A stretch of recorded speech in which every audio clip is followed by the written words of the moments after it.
Hi everyone, welcome back to the video. Friends, आज की इस वीडियो में देखेंगे यूनिवर्सिटी एग्जाम में जो इंग्लिश का क्वेश्चन पेपर आता है उसके लिए कौन कौन सा इंपॉर्टेंट क्वेश्चन है। आप लोग बहुत ज़्यादा कमेंट कर रहे थे, जो हिंदी मीडियम के स्टूडेंट्स है वो पूछ रहे थे कि भैया इंग्लिश में क्या क्या टॉपिक इंपॉर्टेंट है जिसको पढ़ने के बाद हम आसानी से पास कर सकते हैं। तो देखिए, जो भी बीटेक फर्स्ट ईयर में है किसी भी ब्रांच के, सभी का सिलेबस सेम है। तो ये सारा क्वेश्चन करने के बाद आप गारंटी पास हो जाएंगे। तो बात है, गलती स्टूडेंट कहाँ करते हैं। ये सारा क्वेश्चन जानते हुए भी आप गलती करेंगे तो आपका मार्क्स नहीं आएगा। ये सारा क्वेश्चन आप समझ लीजिए और मैं बताऊंगा कैसे लिखना है। उसके बाद आप गारंटी पास हो जाइएगा। 40+ मार्क्स इजीली आप ला सकते हैं इसको पढ़ने के बाद।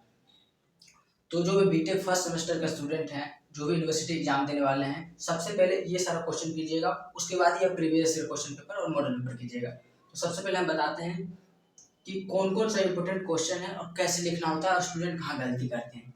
तो चलिए, सबसे पहला जो इंपॉर्टेंट क्वेश्चन है, जो कि लगभग क्वेश्चन पेपर में देखने को मिलता है, तो वो है draft resume assuming your detail.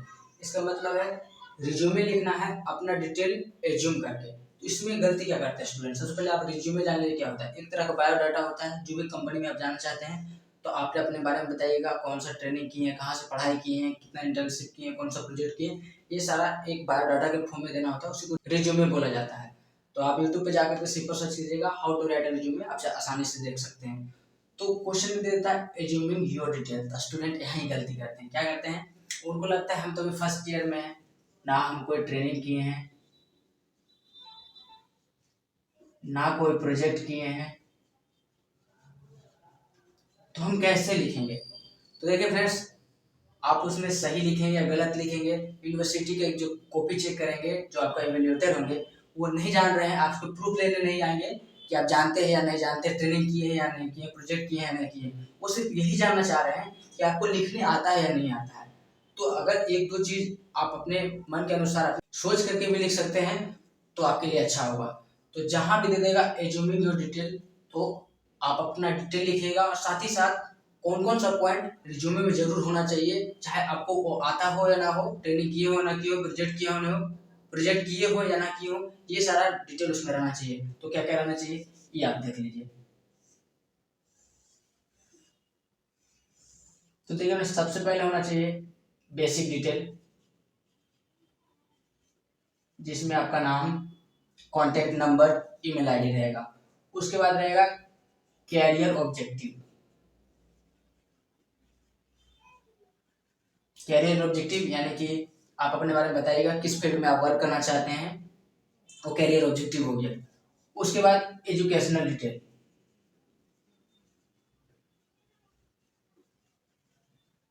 आप बीटेक कहाँ से कर रहे हैं, ट्वेल्थ कहाँ से किए, टेंथ कहाँ से किए। सबसे पहले कोशिश कीजिएगा जो अभी परस्यू कर रहे हैं, यानी कि बीटेक कर रहे हैं तो बीटेक ऊपर, ट्वेल्थ फिर टेंथ, नीचे टेंथ रहेगा फिर ट्वेल्थ फिर बीटेक रहेगा। उसके बाद कब पास आउट होंगे, कहाँ से होंगे, वो एक टेबल के फॉर्म में बना करके लिख दीजिएगा। आप यूट्यूब पे सर्च कीजिएगा, आसानी से आप देख सकते हैं। उसके बाद फ्रेंड्स, यहाँ होगा लिखना इंटर्नशिप। नेक्स्ट पॉइंट में इंटर्नशिप या फिर ट्रेनिंग, आप इंटर्नशिप किए हो या ना किए हो, ट्रेनिंग किए हो या ना किए हो, आपको लिखना होगा। जिस भी ब्रांच से होगा उस ब्रांच से रिलेटेड जो आपके सीनियर के होंगे, सीनियर से पूछ लीजिएगा कि कहाँ से वो ट्रेनिंग या फिर इंटर्नशिप किए, उस कंपनी के आप नाम लिख दीजिएगा और कब से कब किए हैं वो ड्यूरेशन लिख दीजिएगा। क्योंकि देखिए फ्रेंड्स, आप जो एग्जामिनर है वो देखना चाह रहे हैं कि आपको लिखने आ रहा है या नहीं। आपको सर्टिफिकेट लेने नहीं आएगा आपके पास कि हाँ आपके पास सर्टिफिकेट है या नहीं, ट्रेनिंग का प्रोजेक्ट का सर्टिफिकेट है या नहीं, वो सब कुछ भी देखने नहीं आएगा। वो सीधा जानना चाह रहा है कि आपको लिखने आ रहा है या नहीं आ रहा है। क्योंकि ट्रेनिंग इंटर्नशिप का बाद में भी कर लीजिएगा, वो तो है बस फॉर्मेट आपको पता रहना चाहिए, तो बाकी तो सब कुछ लिख ही लेंगे। इंटर्नशिप के बाद आपको लिखना होगा प्रोजेक्ट। प्रोजेक्ट में एक प्रोजेक्ट का नाम आप जरूर याद कर लीजिएगा, कोई भी एक प्रोजेक्ट आप अपने ब्रांच से अनुसार। उसके बाद प्रोजेक्ट के बाद आप लिख लीजिएगा सर्टिफिकेशन। सर्टिफिकेशन मान लीजिए मैकेनिकल का है तो मैकेनिकल से ऑटो कैड कैटिया पे किए होंगे, कंप्यूटर साइंस से होंगे तो प्रोग्रामिंग लैंग्वेज पे किए होंगे सर्टिफिकेशन, यानी कोर्स किए होंगे तो सर्टिफिकेट मिला होगा। तो लिख दीजिएगा कौन सा सर्टिफिकेट लिए, क्या क्या सीखे हैं, ये लिख दीजिएगा। उसके बाद नीचे हॉबीज लिख दीजिएगा और प्लेस, डेट और यहाँ सिग्नेचर लिख दीजिएगा, अपना सिग्नेचर दे दीजिएगा। इस तरह से इतना चीज आपको आपके बायोडाटा यानी कि रिज्यूमे में रहना चाहिए। इस बात को आप ध्यान रखिएगा। अगर रिज्यूमे की और डिटेल करके आया तो इतना चीज लिखना चाहिए। आप उसमें कुछ चीजें फर्जी लिख रहे हैं उससे कोई इश्यू नहीं है, आपको लिखने आना चाहिए, यही एग्जामिनर देखना चाहता है। अब बात आता है कि अगर रिज्यूमे और डिटेल नहीं दिया तो क्या करना है। तो अगर मान लीजिए कंस्ट्रक्शन कंस्ट्रक्शन मान लीजिए सिविल सिविल का कंपनी है, कंपनी के अनुसार फिर लिखना होगा। आप ध्यान रखिएगा। अगर आईटी इंडस्ट्री में आप आईटी इंडस्ट्री में जाना चाह रहे हैं उसके लिए रिज्यूमे तैयार करना है तो जाहिर सी बात है आपको आईटी सेक्टर का नॉलेज होना चाहिए। तो उसमें प्रोग्रामिंग लैंग्वेज का होना चाहिए। कोई अच्छी जगह आईटी टीसीएस विप्रो इन्फोसिस से इंटर्नशिप के बारे में लिख दीजिएगा। जिस फील्ड में जाना है उस फील्ड का नॉलेज होना चाहिए। तो अगर कंस्ट्रक्शन कंपनी है तो कंस्ट्रक्शन के बारे में लिख दीजिएगा कि हाँ मैं इंटर्नशिप किया हूँ। इस जो भी कंपनी का नाम रहेगा, अगर मान लीजिए कुछ भी नहीं समझ में आ रहा है एग्जाम में कि कौन सा कंस्ट्रक्शन कंपनी का नाम लिखें, तो जो भी कंस्ट्रक्शन मान लीजिए कंस्ट्रक्शन का है तो सीधा लिख दीजिएगा Aditya construction private limited. Private limited लगा दीजिएगा, बात खत्म। उसके बाद कब से कब किए हैं वो लिख दीजिएगा। उसके बाद उसी तरह से आईटी इंडस्ट्री का होगा तो आईटी इंडस्ट्री में आप प्रोग्रामिंग लैंग्वेज के बारे में लिख दीजिएगा। टीसीएस में इंटर्नशिप किए हैं, एचसीएल में इंटर्नशिप किए हैं, इस तरह से चीज आप लिख दीजिएगा। और नहीं कुछ समझ में आएगा तो सीधा प्राइवेट लिमिटेड करके किसी का नाम प्राइवेट लिमिटेड करके उसके बाद सर्टिफिकेशन का डेट लिख दीजिएगा। तो ये सबसे पहले इंपॉर्टेंट हुआ। अगर मैकेनिकल का रहेगा तो मैकेनिकल के बारे में लिख दीजिएगा, जैसे एनटीपीसी वेल सेल से इंटर्नशिप किए हैं, प्रोजेक्ट किए हैं, प्रोजेक्ट में आप कुछ भी लीजिए, मैकेनिकल से रिलेटेड प्रोजेक्ट किए हैं तो मैकेनिकल से रिलेटेड लिख दीजिएगा। मान लीजिए आप ऑटोमोबाइल डिजाइन किए हैं तो उस तरह से लिख दीजिएगा। आप नहीं भी किए हैं तो अपने सीनियर से पूछ करके एक दो प्रोजेक्ट के बारे में पता कर लीजिएगा। सीएससी से किए हैं तो मान लीजिए वेब डेवलपमेंट किए हैं या फिर ऐप डेवलपमेंट किए हैं तो उसके बारे में लिख दीजिएगा प्रोजेक्ट में। तो ये है। अगर रिज्यूमे की डिटेल रहा तो आप अपने ब्रांच के अनुसार लिख दीजिएगा। आप अपने सीनियर से पूछ करके एक दो डिटेल पता कर लीजिए कि कहाँ से इंटर्नशिप करते हैं आपके सीनियर। और अगर ब्रांच के अनुसार कंस्ट्रक्शन आईटी फील्ड या फिर मैकेनिकल, सीधा क्वेश्चन में दिया गया है कि किस ब्रांच के ऊपर, यानी कि मान लीजिए construction you are going to join construction company draft and resume, तो कंस्ट्रक्शन कंपनी के बारे में लिखना होगा, ना कि आप सीएससी से है तो सीएससी के बारे में लिखेंगे। यही स्टूडेंट गलती करते हैं। क्वेश्चन में दिया गया है मान लीजिए कंस्ट्रक्शन के बारे में और है आप आईटी इंडस्ट्री के कंस्ट्रक्शन, जो सिविल में कंस्ट्रक्शन होता है पुल ब्रिज ये सब बनता है उसके बारे में, तो आप सीएससी के हैं सीएससी का डिटेल लिख दिए। तो कंस्ट्रक्शन कंपनी में सीएससी का क्या काम है। उसी तरह मान लीजिए थर्मल पावर स्टेशन का आ गया कि मैकेनिकल आप एक थर्मल पावर स्टेशन में ज्वाइन करने वाले, उसके लिए एक रिज्यूमे दीजिए। और आप है कंप्यूटर साइंस का, लिख क्वेश्चन में दिया गया मैकेनिकल का और कंप्यूटर साइंस के बारे में लिख दीजिएगा तो नहीं होगा। क्वेश्चन में देखिएगा अगर रिज्यूमे की डिटेल रहेगा तो फिर आप जो चाहे वो लिख सकते हैं, बट अगर स्पेसिफाई कर दिया कि कौन से कंपनी कंस्ट्रक्शन कंपनी होना चाहिए, इंडस्ट्रियल आईटी इंडस्ट्री होना चाहिए, फिर मैकेनिकल इंडस्ट्री होना चाहिए, तो फिर जो क्वेश्चन में दिया रहेगा उसके अनुसार लिखना है। इस बात को ध्यान रखिएगा। बहुत सारे स्टूडेंट पूरा लिख करके आ जाते हैं, बाद में पता चलता है कंस्ट्रक्शन कंपनी के बारे में दिया गया था, वो प्रोग्रामिंग घुसा करके आ गए। ये मैं ये प्रोग्रामिंग जानता हूँ, मैं ये प्रोग्रामिंग जानता हूँ, ये मैं वेब डेवलपमेंट किया हूँ, ऐप डेवलपमेंट किया हूँ, वहाँ पे आप गलत हो जाएगा, एक दो मार्क्स दे दिया जाएगा। बट अगर क्वेश्चन में जो कंपनी दिया गया है जिस फील्ड का दिया गया उस फील्ड का लिखेंगे तो आपको फुल मार्क्स मिलेगा। ये सारा डिटेल लिख दीजिएगा, मैं गारंटी देता हूँ आपका अच्छा मार्क्स आएगा। उसके बाद नेक्स्ट क्वेश्चन है advantage and disadvantage of non verbal communication. Verbal communication और नॉन वर्बल कम्युनिकेशन दो तरह का कम्युनिकेशन होता है, तो इसका एडवांटेज क्या है और डिसएडवांटेज क्या है।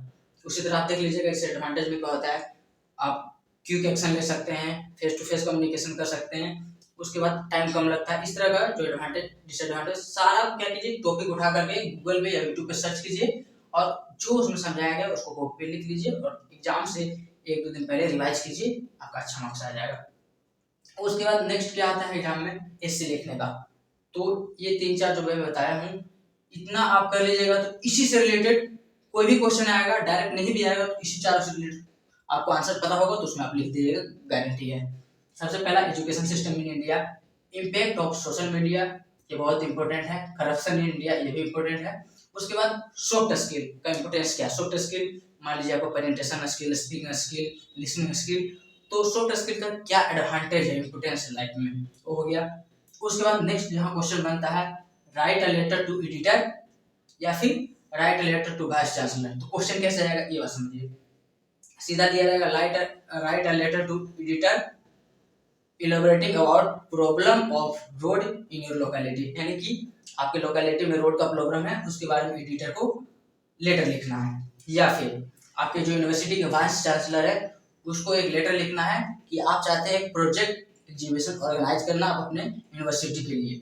तो उसके लिए आप वाइस चांसलर को मेल लिख सकते हैं, लेटर लिख सकते हैं। तो उसका एक फॉर्मेट देख लीजिएगा, दोनों का फॉर्मेट लगभग सेम होता है, बस एडिटर की जगह टू द वाइस चांसलर होगा।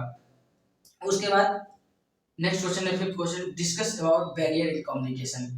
तो कम्युनिकेशन के दौरान कौन कौन सा बैरियर, बैरियर मतलब बाधाएं होता है, प्रॉब्लम होती है जिनके कारण कम्युनिकेशन अच्छे से नहीं हो पाता। जैसे में मान लीजिए लैंग्वेज बैरियर हो गया, आप हिंदी जानते हैं कोई बंगाली जानता है तो फिर लैंग्वेज बैरियर हो गया। फिजिकल, कोई नेपाल में है आप इंडिया में, फिजिकल बैरियर हो गया। इसी तरह से बहुत सारा बैरियर है, आप सर्च करके 5-6 पॉइंट अच्छे से रेडी कर लीजिएगा। नेक्स्ट क्वेश्चन, सिक्स्थ क्वेश्चन है जो कि बहुत इंपॉर्टेंट है, ट्रेस एवेल्यूएटेड ड्यूरिंग ग्रुप डिस्कशन।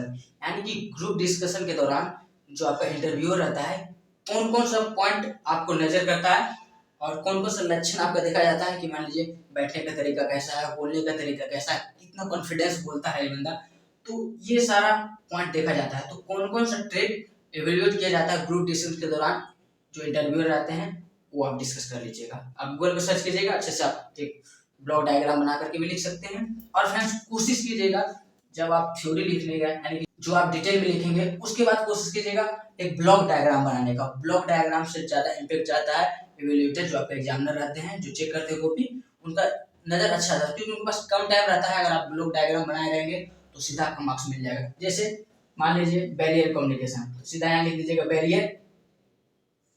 उसके बाद आप मान लीजिए पहला पॉइंट लिख दिए लैंग्वेज बैरियर, फिजिकल बैरियर। उसी तरह से कोई और पॉइंट जानेंगे तो वो पॉइंट को लिख करके चारों तरफ से लीजिएगा। तो ब्लॉक डायग्राम बनाने के बाद इंप्रेशन अच्छा बनता है, 1-2 मार्क्स ज्यादा ही मिल जाएगा। उसके बाद नेक्स्ट क्वेश्चन है जो 2-4 मार्क्स का क्वेश्चन आता है वॉइस चेंज करने का। एक्टिव से पैसिव वॉइस, 10-15 मिनट का वीडियो देखिएगा या फिर गूगल पे जो नॉर्मल क्वेश्चन आता है एसएससी सीजीएल जैसा क्वेश्चन नहीं आएगा, सिंपल क्वेश्चन आएगा, उसको आप आसानी से कर सकते हैं। उसके बाद frame sentences of homophones. Homophones का मतलब होता है जैसे आप हिंदी पढ़े होंगे श्रुति संविनार्थक शब्द, यानी कि सुनने में एक जैसा लगेगा और उसका अर्थ जो होगा अलग होगा, यानी कि मीनिंग अलग होगा बट आपको सुनने में एक जैसा लगेगा। जैसे नाइट और नाइट, नाइट मतलब रात होता है और ये नाइट मतलब होता है राजा द्वारा कोई जो अच्छे सेना होता है उनको प्रशंसा किया जाता है, सम्मानित किया जाता है। उसी तरह सी और सी में देख सकते हैं कॉम्प्लीमेंट और कॉम्प्लीमेंट में देख सकते हैं। इसी तरह से क्वेश्चन आ सकता है। जैसे फेयर और फेयर में, एक फेयर का मतलब होता है मेला और एक फेयर का मतलब होता है भाड़ा जो आप ऑटो में देते हैं। ये हो गया। इससे क्वेश्चन यानी कि एक सेंटेंस बनाना है, कोई भी एक सेंटेंस आप अपने अनुसार बना सकते हैं। इसी तरह का क्वेश्चन 2-4 होमोफोन्स आप और भी देख सकते हैं। नेक्स्ट क्वेश्चन है essential of writing minutes of meeting.